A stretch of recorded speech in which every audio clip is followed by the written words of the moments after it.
স্বাগত জানাচ্ছি বাংলা ভিশনের নিয়মিত আয়োজন সংবাদ পর্যালোচনামূলক ও বিশ্লেষণধর্মী অনুষ্ঠান নিউজ অ্যান্ড ভিউজে। সাথে আছে তাইমুর রশিদ।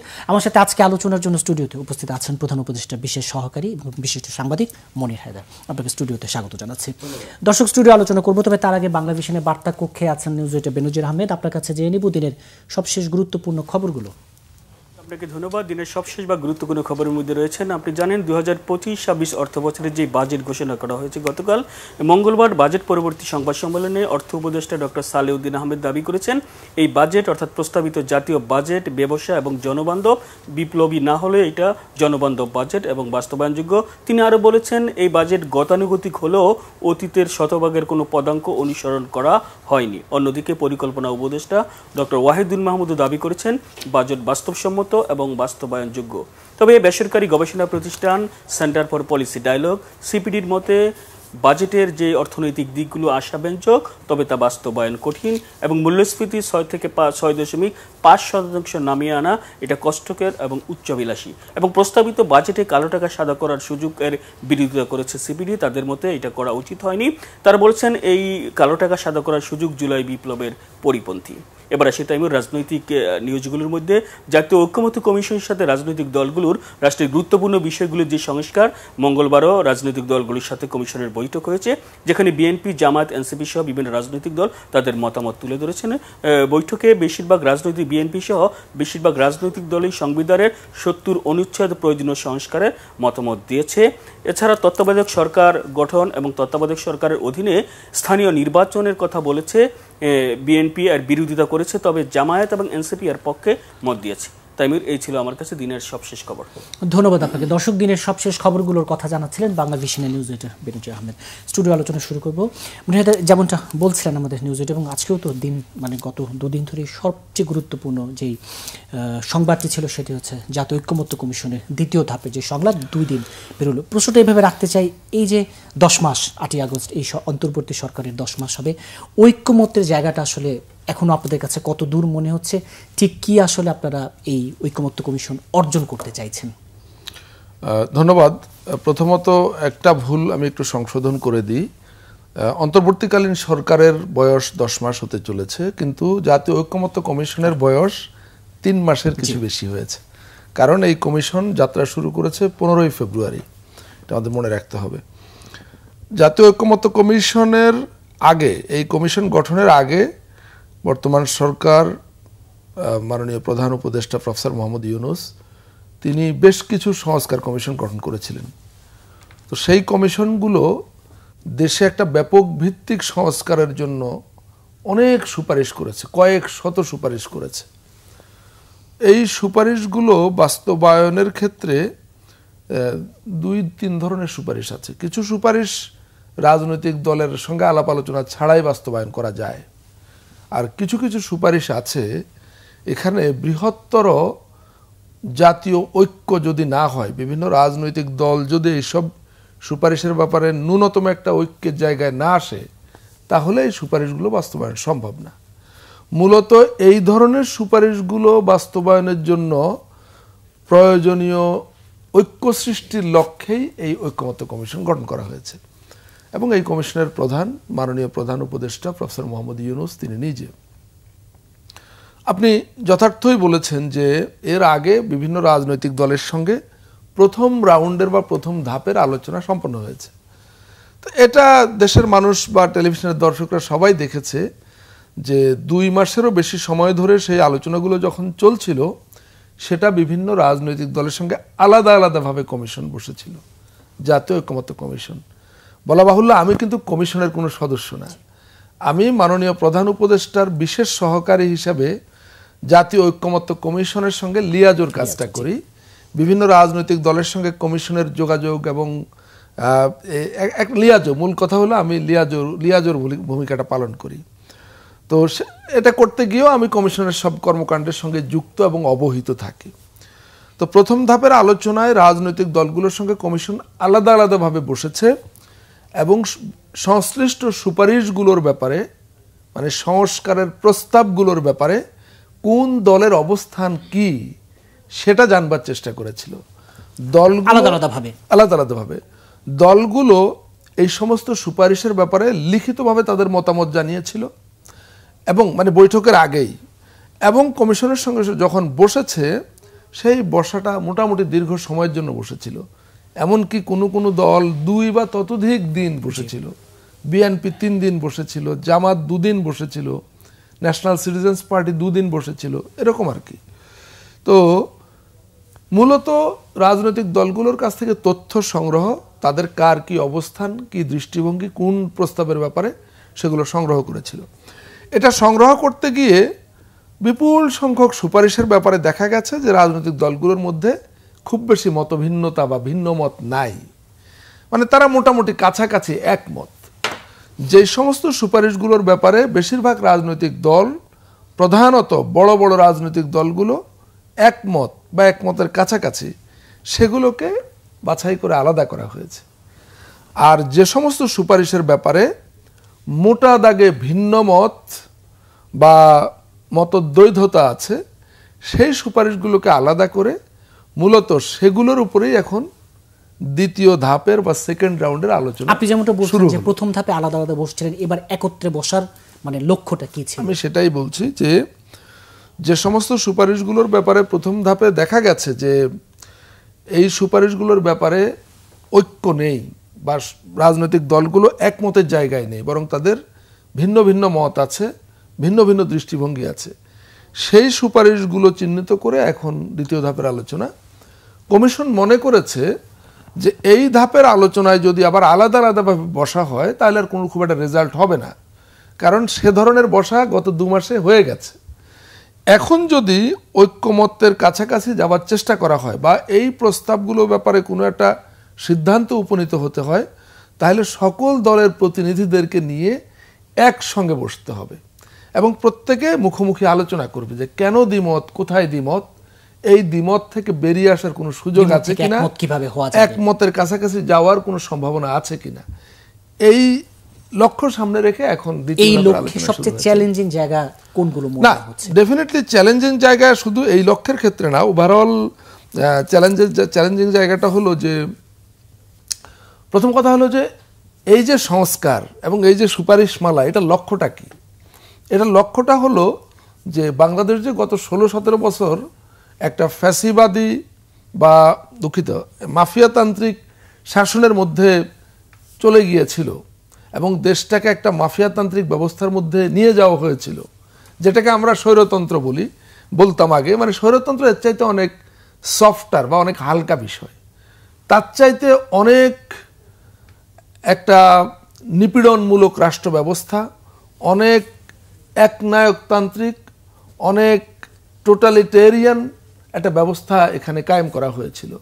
তো এই ব্যবস্থাটা কায়েমের ক্ষেত্রে বিগত ফ্যাসিবাদী শাসকেরা কিন্তু সংবিধানের দোহাই দিত, আইনের দোহাই দিত এবং তারা খুব জোর গলায় বলতো যে আমরা কোনো কিছু বেআইনি করছি না, আমরা কোনো কিছু সংবিধানের বাইরে করছি না।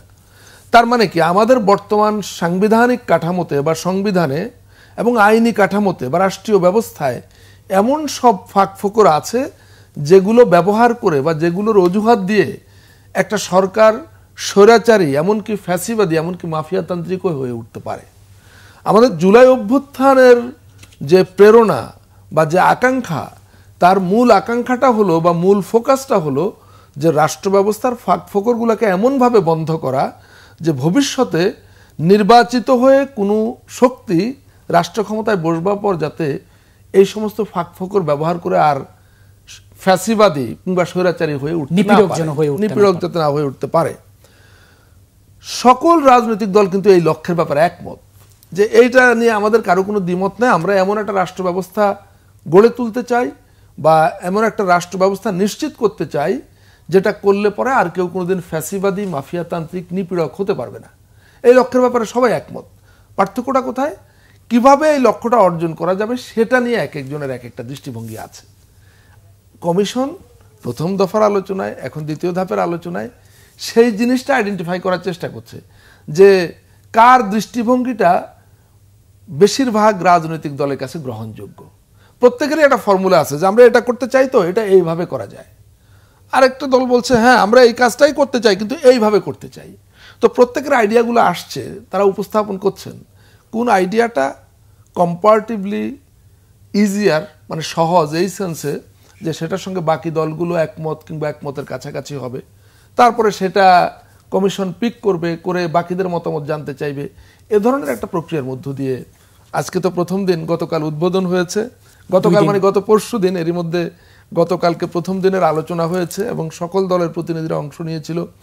রাষ্ট্রায়ত্ত বাংলাদেশ টেলিভিশন পুরোটার সময় সেটা লাইভ সম্প্রচার করেছে, দেশের মানুষ দেখেছে, দর্শকরা দেখেছে, বিটিভি থেকে নিয়ে অনেক প্রাইভেট চ্যানেল লাইভ দেখিয়েছে। ফলে এইটা গতকাল থেকে যে আলোচনাটা শুরু হয়েছে, এটা প্রথম দিন ছিল, তো আপনি ঈদের পরে আবার যখন আলোচনা কন্টিনিউ হবে আপনি দেখবেন যে এটা নিয়ে একটা ব্যাপকভাবে মানুষের আগ্রহ তৈরি হবে। এই আলোচনার এই ধাপটা কেমন সময় পর্যন্ত চলবে বলে এটা এখনই বলা মুশকিল। যেমন গতকালকে 4টি সুপারিশ নিয়ে আলোচনার সিদ্ধান্ত নিয়েছিল কমিশন, কিন্তু শেষ পর্যন্ত দেখা গেছে যে 2টো সুপারিশ নিয়ে আলোচনা শেষ হয়েছে, 3য় সুপারিশটা নিয়ে আলোচনার মাঝামাঝি পর্যায়ে গিয়ে আলোচনা স্থগিত করা হয়েছে বা মুলতবি করা হয়েছে। সুতরাং পরবর্তীতে যেদিন আলোচনায় বসবে সেটা হয়তো আগামীকালকে সিদ্ধান্ত হতে পারে কমিশনের মিটিংয়ে।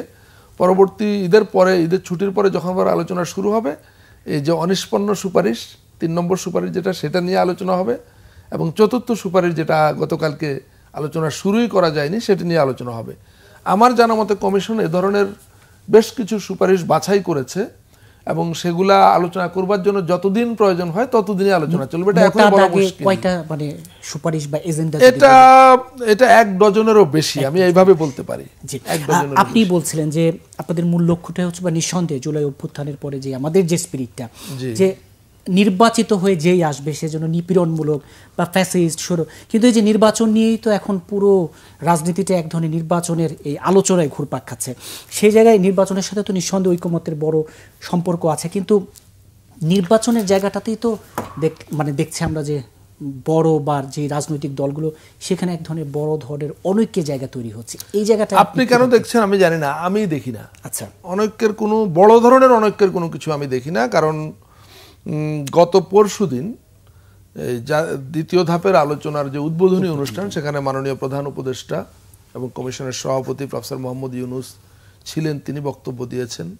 তার উপস্থিতিতে রাজনৈতিক দলগুলোর নেতৃবৃন্দ বা প্রতিনিধিরা সেখানে বক্তব্য রেখেছেন এবং মোটা দাগে সেখানে নির্বাচনের প্রসঙ্গটা এসছে। দেখা গেছে যে মাননীয় প্রধান উপদেষ্টা যে সময়সূচি সম্পর্কে একটা ধারণা প্রকাশ করেছেন, রিপিটেডলি তিনি বলেছেন যে এবছরের ডিসেম্বর থেকে আগামী বছরের জুন মাসের মধ্যে নির্বাচন হবে। তো দেখা গেছে যে রাজনৈতিক দলগুলো এর মধ্যেই অন্যতম প্রধান রাজনৈতিক দল বিএনপি, তারা ডিসেম্বরের কথা বলছে রিপিটেডলি, কিন্তু সেখানে বিএনপি প্রতিনিধি যিনি ছিলেন তিনি এই কথাও বলেছেন যে আমরা ডিসেম্বরে চাই এবং ডিসেম্বরে না হওয়ার কোনো কারণ নাই, এটা আমরা মনে করি। ডিসেম্বরে হওয়ার অনেকগুলো কারণ আছে সেটা আমরা মনে করি, কিন্তু যদি আপনি মনে করেন যে ডিসেম্বরে না, আপনি জানুয়ারিতে দিবেন, তো বলেন, আপনি ঘোষণা করেন। এটার অর্থ হলো কি? এটার অর্থ হলো যে বিএনপির মতো দলও তারা যদি মাননীয় প্রধান উপদেষ্টা ঘোষণা করেন সেটার ব্যাপারে হয়তো তাদের কোনো আপত্তি থাকবে না। এটা আমি আমার অবস্থান থেকে, আমার উপলব্ধি থেকে আমি বলছি। মানে বিএনপি চূড়ান্তভাবে কি অবস্থান নেবে সেটা আমি জানি না, কিন্তু শেষ করি। সেখানে আমরা দেখেছি জামাতে ইসলামও একই রকম কথা বলেছে। জামাতের যিনি প্রতিনিধি ছিলেন, দলের দ্বিতীয় প্রধান ব্যক্তি ডক্টর সৈয়দ আব্দুল্লাহ মোহাম্মদ তাহের, তিনি বলেছেন যে আপনার সময়সীমার মধ্যেই আপনি একটা তারিখ দেন, কারণ আমরা উৎসব মুখর পরিবেশে একটা নির্বাচন করতে চাই। সেখানে আমরা প্রত্যেকের সঙ্গে কোলাকুলি করে, আনন্দ ফুর্তি করে আমরা ভোট কেন্দ্রে যেতে চাই। কিন্তু দেখা যাচ্ছে যে মার্চ মাসে রোজা, তারপরে রোজার শেষে পরীক্ষা আছে বিভিন্ন রকম, মে জুন মাসে আবহাওয়া খারাপ থাকে, বৃষ্টি ঝড় বাদল এগুলো থাকে, তো সেই ক্ষেত্রে তো আমরা আনন্দ উৎসব করে ভোট দিতে যেতে পারবো না। কিন্তু তারপরেও আমরা আপনাকেই বলি যে আপনি আপনার সুবিধা মতো একটা সময় দেন। আপনি ইঙ্গিতটা কি পাচ্ছেন? ইঙ্গিতটা পাচ্ছেন যে জামায়াত কার্যত রোজার আগে হয়তো যারা এরকম বলতে চাইছে। এনসিপি তো একটু ভিন্ন জায়গায় আছে, এনসিপি ভিন্ন, কিন্তু তারা তো জুনের পরে নির্বাচন চায় না, তারা জুনের আগেই চায়। তো ব্যাপারটা তো অনেক বেশি, আপনি বড় ধরনের অনৈক্যের জায়গা আসলে না, ব্যবধান নেই, চাওয়ার মধ্যে অনেক বড় ব্যবধান কিন্তু নেই। মাস 6 মাস, তো ডিসেম্বর থেকে জুন 6 মাস। কেউ বলছে 6 মাসের শুরুর দিকে, কেউ বলছে মাঝামাঝি, কেউ বলছে শেষে, এইটুকুই তো পার্থক্য, এটা বড় কোনো পার্থক্য। জি, আপনি তো প্রধান উপদেষ্টা একেবারে সাথে থাকেন, একটি বিষয় যদি আপনাকে একটু জানতে চাই আর কি। আমরা জানি যে মাননীয় প্রধান উপদেষ্টা তখন জাপানে একটি মন্তব্য করলেন যে একটি দলই শুধু ডিসেম্বরে নির্বাচন চাইছে। এই নিয়ে তো রাজনীতির মাঠে মোটামুটি এক ধরনের বেশ কি বলবো মানে উত্তপ্ত বাক্য বিনিময় হয়েছে।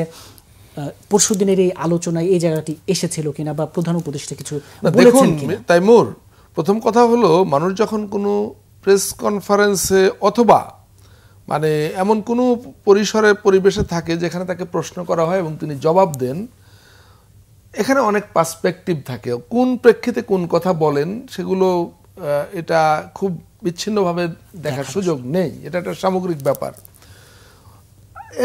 মানে ওই পার্সপেক্টিভটা নিয়ে আলোচনা না করে আমরা শুধুমাত্র এটা নিয়ে আলোচনা করবার খুব বেশি আমি প্রয়োজন দেখি না, কারণ এগুলো আলোচনা করতে গেলেই বিভ্রান্তি বাড়ে। মাননীয় প্রধান উপদেষ্টা রাজনৈতিক দলগুলোর সঙ্গে যখন বসেছেন, তারা এগুলো নিয়ে খুব বেশি কোনো প্রশ্ন তোলেননি। কেবলমাত্র বিএনপির যিনি প্রতিনিধি দল ছিলেন তিনি বলেছেন যে আপনার এই বক্তব্যটা আমাদের মধ্যে কিছু কনফিউশন ক্রিয়েট করেছে। হয়তো করেছে, কিন্তু মাননীয় প্রধান উপদেষ্টা তো রিপিটেডলি বলছেন ডিসেম্বর থেকে জুনের মধ্যে নির্বাচন হবে, এবং বাকি দলগুলো তাদের বক্তব্য বলেছে। তারা এই জিনিসটাকে খুব বড় করে আনেনি। আমরা সাংবাদিকরা এটাকে এত বড় করে আনার তো কোনো প্রয়োজন নেই। জি, তাহলে যে ভোট নিয়ে বা নির্বাচন নিয়ে যে খুব বেশি রাজনৈতিক দলগুলোর মধ্যে দূরত্ব বাড়ছে, বা যদি এভাবে বলি বিএনপির সাথে এক ধরনের রাজনীতির মাঠে তো এই ধরনের আলোচনা আছে যে ভোট নিয়ে বিএনপির সাথে এক ধরনের সরকারের দূরত্ব তৈরি হয়ে গেল কিনা, এই জায়গাটিকে আপনি আসলে একেবারে নাকচ করেন? আমি নাকচ করার বিষয় না আসলে, কিন্তু আমি দেখছি যে মাননীয় প্রধান উপদেষ্টার সঙ্গে এখন থেকে কয়েকদিন আগে বিএনপি আলাদাভাবে বৈঠক করে এসছে। আবার মাত্র একদিন আগেই বিএনপির প্রতিনিধি দল সহ সকল রাজনৈতিক দল একসঙ্গে বসে আলোচনা করেছে। তো দূরত্বের আমি তো তেমন কিছু দেখছি না। মানে শুধু কথার দূরত্ব আমরা কেউ কেউ আবিষ্কার করবার চেষ্টা করছি, কিন্তু আমি আমার জায়গা থেকে দূরত্ব দেখিনি। আমি বরং দেখেছি মাননীয় প্রধান উপদেষ্টা তাদের সঙ্গে খুব হাসি মুখে কথা বলছেন, তারাও মাননীয় প্রধান উপদেষ্টার সঙ্গে হাসি মুখে কথা বলছেন। আমি গতকাল দেখলাম যে, আমি বলেই ফেলি এই অনুষ্ঠানে, বিএনপির যিনি প্রতিনিধি দলের নেতা জনাব সালাউদ্দিন আহমদ, তার ছেলে প্রফেসর ইউনুসের মাননীয় প্রধান উপদেষ্টার লেখা একটা বই, তার ওই যে ভিশন জিরো যে বইটা, সেই বইটা তিনি নিয়ে এসছেন এবং স্যারের অটোগ্রাফ নিলেন তার ছেলের জন্য। আপনি কি কোনো দূরত্ব দেখেন এর মধ্যে? জি, কিন্তু আরেকজনের বক্তব্য দিয়ে এই ঐকমত্যের জায়গাটি বড়, মানে তিনিও একজন বড় স্টেক হোল্ডার হিসেবে আছেন, নাগরিক ঐক্যের যে সভাপতি মাহমুদুর রহমান মান্না, তিনি একটি মন্তব্য করছেন যে কিছু বললেই প্রধান উপদেষ্টা জবাব দেন না, কিন্তু মিষ্টি হাসি দিয়ে বিদায় করে দেন। না, মানে সবকিছুর জবাব তো আর সবসময় দেওয়া যায় না। তিনি যে মিষ্টি হাসি দিয়ে বিদায় করেন, এটা তো ইতিবাচক নাকি? জি, অবশ্যই। না, এটা কি সমালোচনার কোনো বিষয়? না, এটা সমালোচনার বিষয় এই যে তার এই মন্তব্যটাকে না। এখন দেখুন, প্রথম কথা হলো যে রাজনৈতিক কথার তো অনেক মারপ্যাচ থাকে। আমরা জানি মাননীয় প্রধান উপদেষ্টা তিনি কোনো রাজনীতির মানুষ নন, তিনি নিজে মারপ্যাচের কথা কখনো বলেন বলে আমরা দেখিনি, শুনিনি। অনেক সময় তিনি হয়তো মারপ্যাচের কথা বুঝেনও না, তিনি সরলভাবে বলেন, সরলভাবে বুঝবার চেষ্টা করেন। রাজনৈতিক নেতৃবৃন্দ তাদের রাজনীতির প্রয়োজনে নানা রেটরিক দেন, রাজনৈতিক বক্তব্য দেন। সব কিছুকে সরকারের সঙ্গে সম্পর্কের সূত্রে মেলানোর সুযোগ আছে বা প্রয়োজন আছে বলে তো আমি মনে করি না। জি, রাজনীতিবিদ কেউ বলতে চান নির্বাচনই বাংলাদেশের জন্য সবচেয়ে বড় সংস্কার। আপনিও কি তা মনে করেন? কোনো সন্দেহ নাই যে শোনা, নির্বাচন সংস্কার না, সবচেয়ে বড় সংস্কার নির্বাচন না। সবচেয়ে বড় সংস্কার 2024 সালের 5ই আগস্ট হয়ে গেছে। এটা হচ্ছে বাংলাদেশের জন্মের পর সবচাইতে বড় সংস্কার। এর চাইতে বড় সংস্কার বাংলাদেশের কখনো হয়নি। আমরা যে সংস্কারের কথা এখন বলছি, আমরা যদি সামগ্রিকভাবে এই সংস্কারের প্যাকেজটাকে আমাদের চোখের সামনে মেলে ধরি, তো আমরা দেখব সংস্কারের মূল প্যাকেজের বড় অংশ 2024 সালের 5ই আগস্ট হয়ে গেছে। আমরা এটার বাকি অংশ এখন এটা নিয়ে কাজ করছে, সরকার, কমিশন, রাজনৈতিক দলগুলো সবাই মিলে বাকি অংশ নিয়ে কাজ করছে। যে আমরা 5ই আগস্ট যে বড় রকমের সংস্কার সাধন করেছি, যে বড় রকমের অর্জন আমরা সফল করেছি, সেটার বাকি অংশ এখন সম্পন্ন করা, যার মধ্য দিয়ে 5ই আগস্টের যে ছাত্র জনতার নজিরবিহীন গণ অভ্যুত্থান, সেটা তার চূড়ান্ত লক্ষ্যে পৌঁছাবে বা তার চূড়ান্ত লক্ষ্য অর্জিত কিভাবে হবে। নির্বাচনের কথা আপনি যেহেতু বললেন, সেই প্রসঙ্গে আমি বলি, নির্বাচনই তো আলটিমেট লক্ষ্য। একটা অন্তর্বর্তীকালীন সরকার দেশে এখন সংস্কার প্রক্রিয়ায় সমন্বয় করছে, নেতৃত্ব দিচ্ছে, দেশ পরিচালনা করছে, কিন্তু আলটিমেটলি দেশকে তো একটা ডেমোক্রেটিক ট্রানজিশনে যেতে হবে, একটা গণতান্ত্রিক উত্তরণে যেতে হবে। আর গণতান্ত্রিক উত্তরণে যাওয়ার একমাত্র পথ হলো নির্বাচন। নির্বাচনের জন্য একটা সুষ্ঠু সুন্দর ভালো নির্বাচনের মধ্য দিয়ে গণতান্ত্রিক প্রক্রিয়ার মধ্যে যাওয়া এবং সেটাকে সাস্টেইনেবল করার জন্যই তো এত সব আয়োজন। সংস্কার থেকে শুরু করে নির্বাচন কমিশন গঠন হয়েছে, নির্বাচন কমিশনের বহু কাজ আছে, আমরা দেখতে পাবো আগামী কয়েক মাসের মধ্যে তারা সে কাজগুলো হয়তো শুরু করবে। আমাদের প্রবাসে প্রায় 11 মিলিয়ন মানে 1,10,00,000 ভোটার বা তারও বেশি হয়তো থেকে থাকবে, তাদেরকে ভোটার হিসাবে যুক্ত করা এবং তারা কি পদ্ধতিতে তাদের ভোটাধিকার প্রয়োগ করবে, সেটা কিভাবে কাউন্ট হবে, এই জিনিসগুলো নির্বাচন কমিশন কাজ করবে। ডিলিমিটেশনের ব্যাপার আছে, হ্যাঁ, সেটা করবে। এরকম অনেক কাজ বাকি আছে এবং সেটা শুরু হবে খুব শীঘ্রই শুরু হবে বলে আমরা আশা করছি। কিন্তু সব কিছুরই লক্ষ্য হচ্ছে একটা ডেমোক্রেটিক ট্রানজিশন, একটা গণতান্ত্রিক উত্তরণ, এবং সেটা নির্বাচনের মধ্য দিয়েই সম্ভব হবে। জি, কিন্তু এই যে এই পুরো আলোচনাটা এক ধরনের সংস্কার আর নির্বাচনকে মুখোমুখি দাঁড় করানোর এক ধরনের অপচেষ্টা দেখেন কি? কিছু লোক এই অপচেষ্টা করছে, হয়তো কিছু লোক বাইরে থেকে তারা ইলেকশন এবং রিফর্মস মানে নির্বাচন এবং সংস্কারের দুটোকে মুখোমুখি দেখাবার চেষ্টা করছে। তারা চাইলে দাঁড় করাতে পারবে না, কিন্তু যারা এই চেষ্টাটা করছে তারা এটা মানুষকে দেখানোর চেষ্টা করছে। এই মুখোমুখি দাঁড় করিয়ে দেওয়ার ক্ষমতা বা এখতিয়ার তাদের নাই। আসলে মুখোমুখি কোনো অবস্থা নাই। আমি যেহেতু একজন লিয়াজোকারের ভূমিকা পালন করি এখানে, এবং আমি ভেতর থেকে কাছে থেকে এটাকে দেখি, আমি কোনো মুখোমুখি কোনো দৃশ্য দেখতে পাইনি, দেখতে পাই না। সংস্কার তার মতো অগ্রসর হচ্ছে, নির্বাচনী প্রক্রিয়া তার মতো অগ্রসর হচ্ছে। নির্বাচনী প্রক্রিয়ার সঙ্গে অনেক কিছু জড়িত, সেগুলো চলছে, কার্যক্রম চলছে, কিছু আমরা দেখি, কিছু আমরা দেখি না। এখানে মুখোমুখি হয়নি এবং হবার কোনো সম্ভাবনাও নাই, আশঙ্কাও নাই। আবারও সে একই প্রশ্ন, আপনি যেহেতু প্রধান উপদেষ্টার সাথেই থাকেন, আমরা জানি যে কিছুদিন আগে তার এক ধরনের পদত্যাগের বিষয়টি নিয়ে এক ধরনের রাজনীতিতে বেশ আলাপ ছিল। তিনি এই যে ঠিক মতো খোলা মনে কাজ করতে পারছেন না, মানে আমরা গণমাধ্যমে যেভাবে দেখেছি যে এক ধরনের কাজ করতে পারছেন না দেখে এক ধরনের কিছুটা মানে রাগ এবং সেই অভিমান থেকে এক ধরনের পদত্যাগের কথা, যেটা পরে নাহিদ ইসলামের মাধ্যমে জানা, এই জায়গাটিতে কি মানে না, এটা তো পুরনো হয়ে গেছে, এটা নতুন করে আনার প্রয়োজন নেই। আমি পুরনো আগের কথাটাই হয়তো রিপিট করব যে দেখুন, মাননীয় প্রধান উপদেষ্টা তিনি অত্যন্ত সরল মনের একজন মানুষ। তিনি বাংলাদেশের জন্মের পর এই দেশের সবচাইতে বিশ্ববরেণ্য ব্যক্তি। গোটা দুনিয়া জুড়ে তার খ্যাতি, তার গ্রহণযোগ্যতা, তার সম্মান। তিনি এই রাজনৈতিক মারপ্যাচে কখনো ছিলেন না। একবার তিনি একটা রাজনৈতিক দল গঠনের উদ্যোগ নিয়েছিলেন, দ্রুততম সময়ের মধ্যে তিনি বলেছেন যে this is not my cup of tea, এটা আমার কাজ না, আমি এর মধ্যে নাই, তিনি সরে গেছেন। বাংলাদেশের জনগণ তারা যে অভ্যুত্থান সংগঠিত করেছে, বাংলাদেশ থেকে ফ্যাসিবাদকে তাড়িয়েছে, মাফিয়াকে তাড়িয়েছে, সেই জনগণ, সেই নেতৃবৃন্দ, অভ্যুত্থানের হিরোরা, তারা মাননীয় প্রধান উপদেষ্টা প্রফেসর মোহাম্মদ ইউনূসকে ধরে নিয়ে এসেছে যে স্যার আপনি আমাদের নেতৃত্ব দেন এবং আপনার নেতৃত্বে আমরা এই দেশ পুনর্গঠন করব, গণতন্ত্র পুনরুদ্ধার করব, এই দেশ সংস্কার করব। তিনি তাদের আহ্বানে সাড়া দিয়ে দেশের সবচাইতে দুঃসময়ে, সবচাইতে দুর্যোগময় সময়ে, সবচাইতে ঝুঁকিপূর্ণ সময়ে এই দেশকে নেতৃত্ব দেওয়ার কাজটা তিনি কাঁধে তুলে নিয়েছেন। এবং তার এই দায়িত্বে আসার মধ্য দিয়ে এটা নতুন করে আর বলার অবকাশ নাই। সকল মহল এক বাক্যে স্বীকার করে যে তিনি এই দায়িত্ব নেওয়ার মধ্য দিয়ে বাংলাদেশকে কিভাবে নিরাপদ করেছেন। তিনি এই দায়িত্বে থাকায় কত ষড়যন্ত্র নস্যাৎ হয়ে গেছে, কত ষড়যন্ত্রে পানি ঢালা হয়ে গেছে। তিনি এক হিমালয় পর্বতের মতো, তার যে হিমালয় সম ব্যক্তিত্ব, তার যে আন্তর্জাতিক পরিচিতি, তার যে সম্মান, তার যে গ্রহণযোগ্যতা, এটা একটা বর্ম হয়ে বাংলাদেশকে রক্ষা করেছে, এখনো রক্ষা করছে। স্টুডিও আলোচনায় ফিরছে একটি ছোট্ট বিরতির পর। দর্শক, নিউজ অন ফিউজে একটি ছোট্ট বিরতির সাথে থাকুন, ফিরছে বিরতির পর।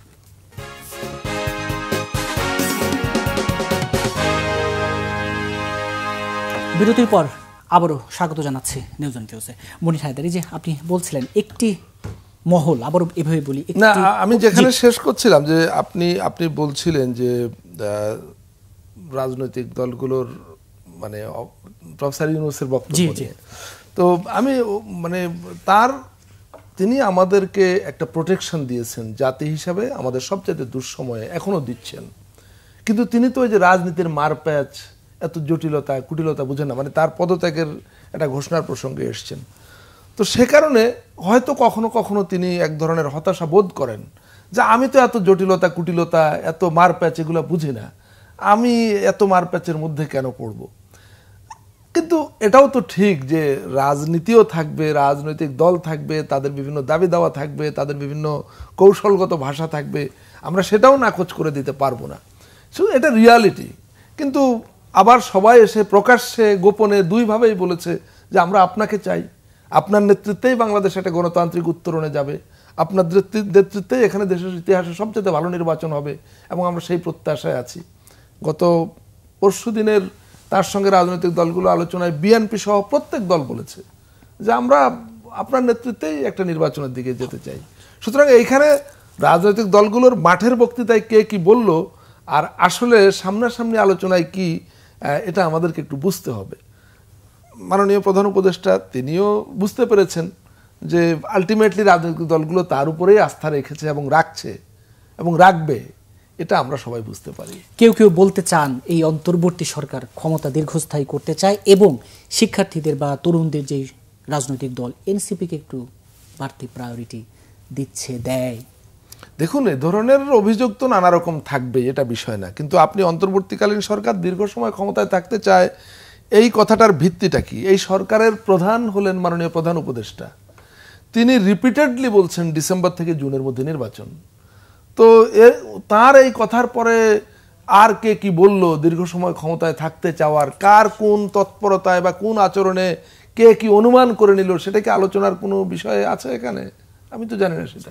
আর শিক্ষার্থীদের তরুণদের না, প্রথম কথা হলো যে না, প্রায়োরিটি আপনি কিভাবে মানে কিসের ভিত্তিতে বলছেন বা বলবেন। প্রথমত আমাদের স্বীকার করতে হবে যে আমাদের যে জুলাই অভ্যুত্থান 5ই আগস্ট যেটা সফল হয়েছে এসে, সেই অভ্যুত্থানের যারা নেতা তারা আমাদের জাতীয় বীর, তারা আমাদের হিরো, আমাদের সবচাইতে সম্মান ভালোবাসা তাদের প্রতি আছে, এবং এই সরকার গঠনের মূল উদ্যোক্তাও তারা।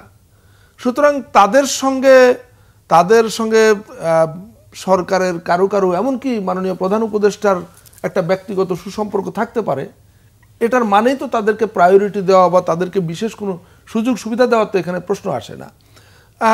কারো সরকারে থাকা নিয়ে কথা। দেখুন, এই সরকারের উপদেষ্টা ছিলেন জনাব নাহিদ ইসলাম। তিনি যখন সিদ্ধান্ত নিলেন তিনি একটি নতুন রাজনৈতিক দলে যুক্ত হবেন, তিনি সেটির এখন আহ্বায়ক এনসিপি বা ন্যাশনাল সিটিজেন্স পার্টি, তিনি সরকার থেকে বেরিয়ে গিয়ে সেই দলে যুক্ত হয়েছেন। এখনো 2 জন ছাত্র নেতা, মানে আমাদের জুলাই অভ্যুত্থানের নেতা, আমি ছাত্র নেতা না বলে বলবো আমাদের জুলাই অভ্যুত্থানের 2 জন নেতা এই সরকারে আছেন। তারা তো এখনো কোনো রাজনৈতিক দলে যোগদান করেননি, করেছেন? যদি তারা সরকারে থেকে কোনো সেটা এনসিপি হোক, বিএনপি হোক, জামাত, কোনো দলে যদি যোগদান করতেন তাহলে এই অভিযোগ হালে পানি পেত। যদি তারা কখনো মনে করেন যে তারা নির্বাচনের আগে কোনো একটা দলে যোগ দেবেন, আমি নিশ্চিত তারা সরকার থেকে বেরিয়ে গিয়ে সেটা করবেন। তারা যদি সরকারের থেকে কোনো দলে যোগ দেয় সেটা প্রশ্ন হতে পারে, কিন্তু সরকারে থেকে তাদের সঙ্গে কারো কোনো যোগাযোগ থাকতে পারবে না, এটা তো হতে পারে না। এই সরকারের বহু উপদেষ্টার সঙ্গে, বহু কর্তা ব্যক্তির সঙ্গে, বিভিন্ন রাজনৈতিক দলের নেতৃবৃন্দের সঙ্গে যোগাযোগ, সম্পর্ক, ব্যক্তিগত আদান প্রদান আছে। তার মানে কি ওই উপদেষ্টা বা ওই কর্তা ব্যক্তি ওই দলকে ফেভার করছে? মোটেই না। মানে ধরেন জনাব নাহিদ ইসলাম সরকার থেকে চলে গেছেন, জনাব মাহফুজ আলম এবং জনাব আসিফ মাহমুদ সরকারে রয়ে গেছেন, তাই বলে কি তাদের মধ্যে কোনো যোগাযোগ, কথাবার্তা, সম্পর্ক, দেখা সাক্ষাৎ কিছু হবে না? দেখা হলেই কি সেখানে ষড়যন্ত্র খোঁজা হবে? দেখা হলেই কি সেখানে সরকারের পক্ষপাতিত্ব খোঁজা হবে? দেখা হলেই কি সেখানে এই 2 উপদেষ্টা নাহিদ ইসলামকে ফেভার করছেন সেটা প্রমাণিত হয়ে যাবে?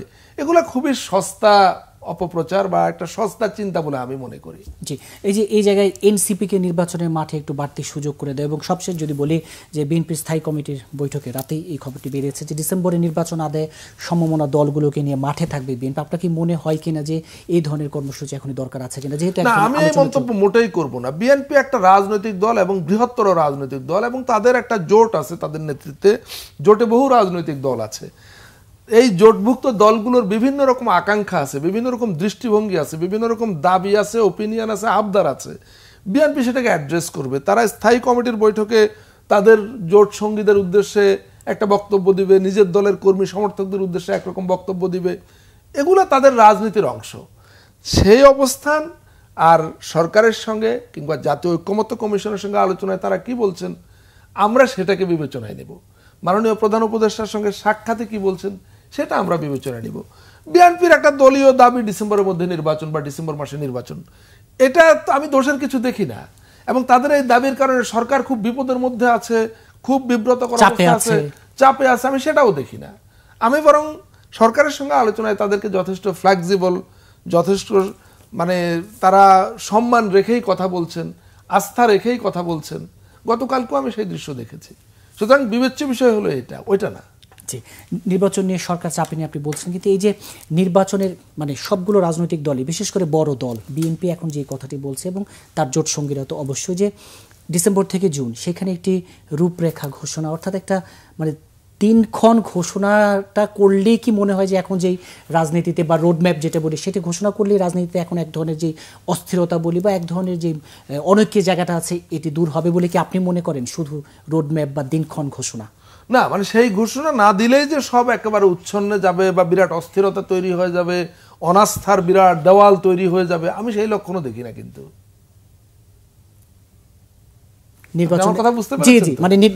ঘোষণা না দিলেই যে বিরাট সমস্যা হয়ে যাবে, নির্বাচন অনিশ্চিত হয়ে যাবে, গণতন্ত্র বিপন্ন হয়ে যাবে, গণতান্ত্রিক আকাঙ্ক্ষা উবে যাবে, হতাশায় সবকিছু ছেয়ে যাবে, আমি সেরকম কোনো লক্ষণও দেখছি না।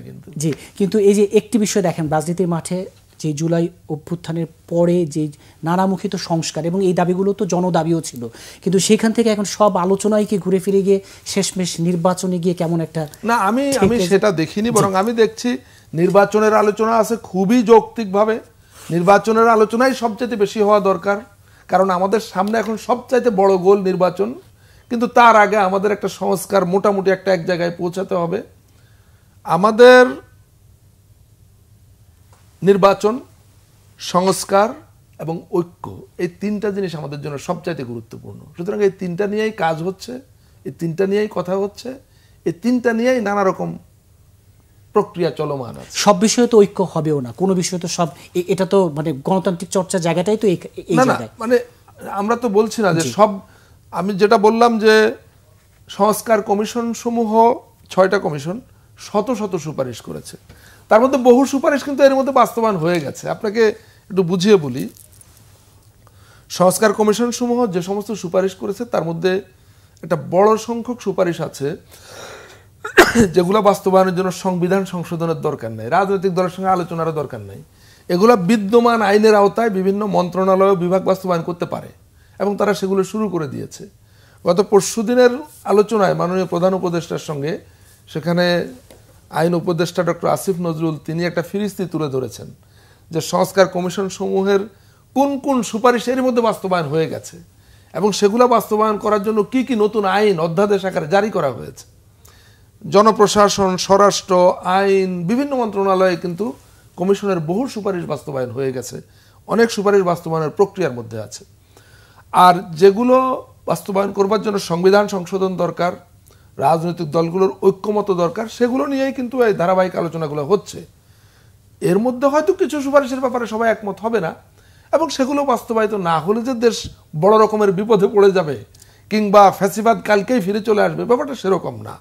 আমি যতটুকু লক্ষণ দেখতে পাচ্ছি এরই মধ্যে যে সমস্ত সুপারিশের ব্যাপারে মোটামুটি একটা ঐক্যমত হয়েছে এবং আমি আশা করছি আরও কিছু সুপারিশের ব্যাপারে এক ধরনের ঐক্যমত্য বা কাছাকাছি চলে আসার সম্ভাবনা রয়েছে। এই অ্যাচিভমেন্ট কম হবে না, যথেষ্ট বড় অ্যাচিভমেন্ট হবে আমাদের জন্য, শুধু প্রক্রিয়াটা বাকি। জি, এই জায়গায় মানে এই ঐক্যমত্যের জায়গায় যেহেতু আপনি লিয়াজুর মূল জায়গাটা করছেন, সেই জায়গায় রাজনৈতিক দলগুলোর প্রতি আপনার আহ্বানটা কি থাকবে? না, আমি কোনো আহ্বান রাখার অবস্থানে নাই। আমি আপনাকে মেসেজ দিতে পারি।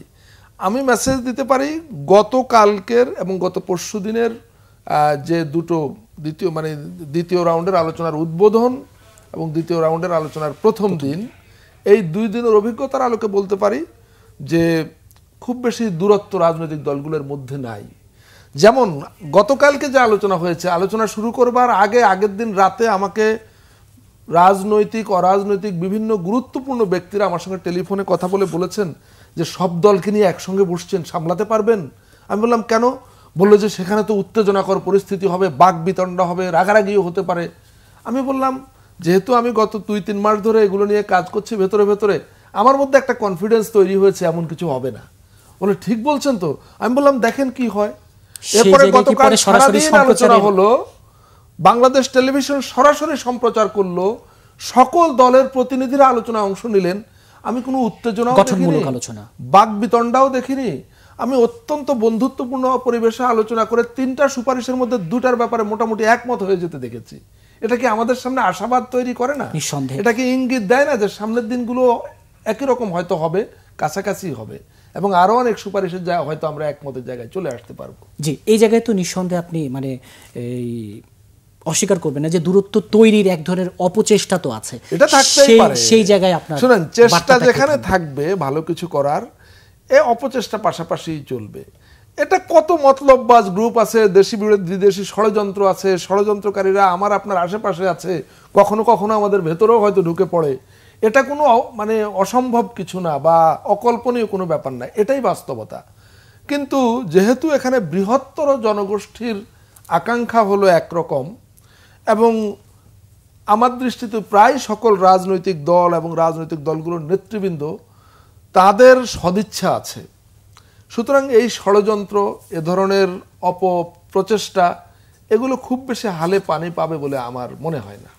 জি, আপনি যেহেতু প্রধান উপদেষ্টার সাথে আছেন, এই জন্য প্রশ্নটা করায়।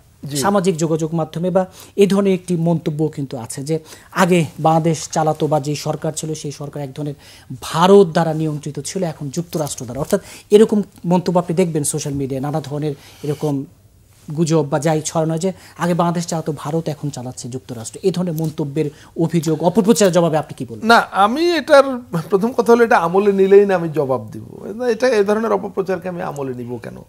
কিন্তু একটা জিনিস দেখেন, আগের কথা যেটা বলা হচ্ছে এটা আমাদের সামনে একদম দিবালোকের মতো স্পষ্ট ছিল যে আমাদের আগের ফ্যাসিবাদী সরকার কি উদ্দেশ্যে, কাদের দ্বারা কিভাবে নিয়ন্ত্রিত হতো বা পরিচালিত হতো, এবং তারা কাদের স্বার্থ বেশি সংরক্ষণ করত। বাংলাদেশের সঙ্গে যুক্তরাষ্ট্রের ব্যাপারটাকে আপনি ঠিক ওইভাবে তো বলতে পারবেন না। আপনার সামনে কোনো প্রমাণ নাই, দৃশ্যমান কোনো ঘটনা নাই, কিছুই নাই, কিছু বায়বীয় কথা। কিন্তু যুক্তরাষ্ট্রের সঙ্গে বাংলাদেশের এক গভীর সম্পর্ক আছে, যেই সম্পর্ক বাংলাদেশের জন্য খুব তাৎপর্যপূর্ণ। কি কি সম্পর্ক? যুক্তরাষ্ট্র হলো বাংলাদেশের সবচাইতে বড় উন্নয়ন অংশীদার। যুক্তরাষ্ট্র বাংলাদেশে এককভাবে সবচাইতে বড় বিদেশি বিনিয়োগকারী। যুক্তরাষ্ট্র বাংলাদেশের সবচাইতে বড় রেমিটেন্সের উৎস। যুক্তরাষ্ট্র বাংলাদেশের সবচাইতে বড় রপ্তানি বাজার। যুক্তরাষ্ট্র বাংলাদেশের সবচাইতে বেশি সংখ্যক বাংলাদেশি নাগরিকত্ব গ্রহণ করেছে নিজ দেশের বাইরে, সেটা যুক্তরাষ্ট্রে। এত রকম স্বার্থ বাংলাদেশের, যে দেশের সঙ্গে, সেই দেশের সঙ্গে তো আপনার গভীর বন্ধুত্বপূর্ণ, অকৃত্রিম বন্ধুত্বপূর্ণ সম্পর্ক থাকবে, এটাই স্বাভাবিক। সেই জায়গায় তো বলা হচ্ছে ভূ রাজনৈতিক কারণে চীনের সাথেও ভারসাম্য। এখন এগুলা কিছু লোকের প্রচার লাগে, তারা এগুলা করবে। আপনি যুক্তরাষ্ট্র বাংলাদেশের সবচাইতে বড় বিদেশি বিনিয়োগকারী, আপনি কি বলবেন ভাই তোমার বিনিয়োগ আমি চাই না, তুমি সাম্রাজ্যবাদী, তুমি এগুলো তুলে নিয়ে যাও? সে বাংলাদেশের সবচাইতে বড় উন্নয়ন অংশীদার, আপনি তারা বলবেন যে ভাই তোমার আমি এগুলো চাই না, এটা বলবেন আপনি? বাংলাদেশের সবচাইতে বড় রপ্তানি বাজার যুক্তরাষ্ট্র, আপনি কি বলবেন তোমার ওখানে আমি আর রপ্তানি করবো না ভাই, তুমি আলাদা হয়ে যাও বা তুমি তোমার মতো থাকো? বাংলাদেশের সবচেয়ে বড় রেমিটেন্স হাব এখন যুক্তরাষ্ট্র, কখনো কখনো চেঞ্জ হয়, কখনো সৌদি আরব থাকে, এখন যুক্তরাষ্ট্র। তা আপনি কি বলবেন ভাই তোমার রেমিটেন্স আমি এটা কেয়ার করি না? কিসের ভিত্তিতে এসব কথাগুলো বলা হয়? আমাদের দেখুন, ভারতের সঙ্গেও আমাদের বাণিজ্য সম্পর্ক আছে, চীনের সঙ্গেও আছে। আপনি প্রতিবেশী বদলাতে পারবেন না। ভারতের সঙ্গে আমাদের এই বাণিজ্য সম্পর্কও থাকবে, কূটনৈতিক সম্পর্কও থাকবে, কিন্তু সেটা হতে হবে সমমর্যাদার। দুটো স্বাধীন সার্বভৌম দেশ, স্বাধীন সার্বভৌম জাতি, সমমর্যাদার ভিত্তিতে সেই সম্পর্ক পরিচালিত হবে। সেটা হবে এই দেশে যদি একটা আইনানুগ, সাংবিধানিক, বৈধ সরকার থাকে, যেই সরকারের প্রতি সত্যিকার অর্থে জনগণের সমর্থন থাকবে, সেরকম একটা সরকার এই সমমর্যাদার সম্পর্ক প্রতিষ্ঠা করতে পারবে। কোনো অবৈধ সরকার, অনির্বাচিত সরকার, দুর্বল সরকার এই কাজটা করতে পারবে না। সুতরাং মূল কথা হলো ভারতের সঙ্গে আমাদের সম্পর্ক থাকবে, কিন্তু এইভাবে থাকবে। চীনের সঙ্গে আমাদের বাণিজ্য সম্পর্ক, চীন দ্বিতীয় বৃহত্তম অর্থনৈতিক শক্তি এই দুনিয়াতে, তাদের সঙ্গে আমাদের সম্পর্ক থাকবে। কিন্তু তাদের সঙ্গে আমাদের বাণিজ্য সম্পর্কটা কি? আমরা তাদের দেশ থেকে বছরে 10-12 বিলিয়ন ডলার ইম্পোর্ট করি, এক্সপোর্ট করি $1 বিলিয়ন, ইম্পোর্ট করি আর এক্সপোর্ট করি $1 বিলিয়ন কম। ভয়াবহ রকমের বাণিজ্য ঘাটতি, ট্রেড গ্যাপ। ইন্ডিয়ার সঙ্গে একই দৃশ্য। তাদের কাছ থেকে আমরা আমদানি যা করি তার তুলনায় খুব সামান্য আমরা রপ্তানি করি, কিন্তু আমরা যুক্তরাষ্ট্র থেকে যা আমদানি করি তার চাইতে আমরা বহুগুণ বেশি রপ্তানি করি। ইউরোপের ক্ষেত্রেও তাই। আমার অর্থনীতির মানে বড় নির্ভরতা হলো যুক্তরাষ্ট্র এবং ইউরোপের সঙ্গে। এখন কেউ যদি বলে যে তোমার তো যুক্তরাষ্ট্র নিয়ন্ত্রণ করে, এটা নিয়ে কি আলোচনা করবেন আপনি? এটা তো আলোচনারই কোনো দরকার নাই। জি, আবার একটু নির্বাচন সংস্কার কমিশনে যেতে যায়। এই যে একটি কথা তো নির্বাচন নিয়ে যে এখানে সবগুলো বিষয় ঘুরপাক খাচ্ছে, মানে এই যে নির্বাচন নিয়ে যদি দিন শেষে ঐক্যের জায়গাটা তৈরি না হয়, এক ধরনের আলোচনা যদি ভেস্তেই যায়, তাহলে কি কোনো মানে সামনে এরকম কোনো শঙ্কার জায়গা? আচ্ছা, আমি যেটার কোনো রকম আশঙ্কা দেখি না, আমি সেটা নিয়ে কেন আলোচনা করব? ঐক্য না হওয়ার আমি কোনো সম্ভাবনা দেখি না। শুধু নির্বাচন ইস্যুতে যদি আবার ভেস্তে যাওয়ারও আমি কোনো আশঙ্কা দেখি না, আর নির্বাচন না হওয়ারও আমি কোনো কারণ দেখি না। হ্যাঁ, এখন ঐক্যের কথা আপনি বলেছেন যে সবাই যদি একমত হয়ে যাবে সব কিছুতে, তাহলে তো আর এখানে বহুদলীয় গণতন্ত্র বলে কিছু থাকবে না, একটা দল হলেই তো চলে, যেটা উত্তর কোরিয়ায় আছে। আমরা তো উত্তর কোরিয়া হতে চাই না, আমরা একটা বহু মতের একটা প্লুরালিস্টিক নেশন হইতে চাই। একটা, যদিও বহুত্ববাদ বললে অনেকে আবার এটাকে একত্ববাদের বিপরীত শব্দ নেয়। আমরা বহু মতের মানুষ, বহু ধর্মের মানুষ, বহু রাজনৈতিক দল, বহু চিন্তা, বহু ভাবনা, বহু দৃষ্টিভঙ্গি, এগুলো নিয়েই তো আমরা চলতে চাই। আমরা সেরকম একটা দেশই তো চাই। আমরা মত প্রকাশ করব, ভিন্ন মত প্রকাশ করব, দ্বিমত করব, এই জন্য এমন একটা সমাজে তো আমরা চাই। এখন যে ঐকমত্যের কথা বলা হচ্ছে সেটা হলো যে লক্ষ্যের কথা আগেই বলেছি, ওই লক্ষ্য অর্জনের জন্য একটা ন্যূনতম এক ঐক্যমতের কাছাকাছি আসা, যাতে আমরা ওই লক্ষ্যটা অর্জন করতে পারি। এটা জাতির সবচেয়ে বড় লক্ষ্য। রাজনৈতিক দলগুলো তো জাতির কল্যাণের জন্য কাজ করে, এটা তো জাতির ক্ষতি করার জন্য, দেশের ক্ষতি করার জন্য তো কাজ করে না। লক্ষ্যটার ব্যাপারে সবাই একমত, কিন্তু কোন কৌশলটা সবচাইতে মানে লাগসই বা জুৎসই কৌশল ওই লক্ষ্য অর্জনের জন্য, সেটা নিয়ে আলোচনা। এই জায়গায় একটা মোটামুটি ন্যূনতম ঐক্য হয়ে গেলেই কিন্তু আমাদের লক্ষ্য অর্জন হয়ে যাবে। সুতরাং আপনি যে সমস্ত আশঙ্কার কথা বললেন, এগুলো হলো মানে কল্পনা প্রসূত বা একটা অশুভ চিন্তা, দরকার নাই এটা করার। জি, এই যে ন্যূনতম ঐক্য হবে, নিঃসন্দেহে আমরা তো সেটাই চাই। হ্যাঁ, বাংলাদেশ তবে এগিয়ে এটা যাচ্ছে। ঠিক, আপনি আগে যেটা বললেন বিভিন্ন ষড়যন্ত্র, চক্রান্ত, সেগুলোর ব্যাপারে অপপ্রচার, অপচেষ্টা, সেগুলোর ব্যাপারে আমাদের সতর্ক থাকতে হবে। এবং আমি বিশ্বাস করি আমাদের এই জুলাই অভ্যুত্থানের পরে নানা রকম সীমাবদ্ধতা, নানা রকম দ্বিধাদ্বন্দ্ব সত্ত্বেও এই সমস্ত ষড়যন্ত্র, চক্রান্ত, অপপ্রচার, অপচেষ্টা, এগুলোর ব্যাপারে আমরা মোটামুটি সচেতন আছি সবাই। এই যে বারবারই যে কথাটা বলা হচ্ছে যে রাজনৈতিক দলগুলোর মধ্যে দূরত্ব কমিয়ে জুলাই সনদের কথাটা, এই জিনিসটা বেশি প্রচার করে হচ্ছে যারা আসলে দূরত্বটা তৈরি করতে চায়, তারা এই জিনিসটাকে অনেক বেশি ফোকাস করতে চায় যে বিরাট দূরত্ব তৈরি হয়ে গেছে, বিরাট বোধহয় মতদ্বৈধতা তৈরি হয়ে গেছে, আর বোধহয় একমতের জায়গায় আসবে না, হ্যাঁ ঐক্যমত বোধহয় হবে না, সংস্কার বোধহয় হবে না, নির্বাচনও বোধহয় হবে না। এটা এই যে অপপ্রচারটা, এটাও কিন্তু ষড়যন্ত্রের অংশ। হ্যাঁ, মানে ভাঙন ধরানো, বিভাজন সৃষ্টি করা, রাষ্ট্রের অমুক প্রতিষ্ঠানের সঙ্গে অমুক প্রতিষ্ঠানের, অমুক দলের সঙ্গে অমুক দলের, এই সমস্ত প্রপাগান্ডা, অপতৎপরতা যারা চালায়, আমাদের বুঝে নিতে হবে এরা হচ্ছে ওই ষড়যন্ত্রের সবচাইতে গভীর কোর, যেটা সেই কোরের অংশ, তারাই অপপ্রচারগুলো। আপনি বলছিলেন যে সংস্কার এবং নির্বাচন তো মুখোমুখি দাঁড় করানোর সুযোগ নেই, নির্বাচন নিয়েও সরকার চাপে নেই। এই যে এই সরকারের 10 মাস হতে চললো, বাইরের কোনো কি মানে আমি বিদেশি রাষ্ট্রগুলোর কথা বলছি, নির্বাচন নিয়ে কি তারা আপনাদেরকে কোনো চাপ দেয় কিনা এই সরকারকে, যে না নির্বাচন না এই জায়গাটি? প্রথম কথা হলো তাদের এই চাপ দেওয়ার তো প্রয়োজন নেই, যেখানে পুরা দেশ একটা প্রসেসের মধ্য দিয়ে আছে যেটার মূল লক্ষ্য হলো নির্বাচন।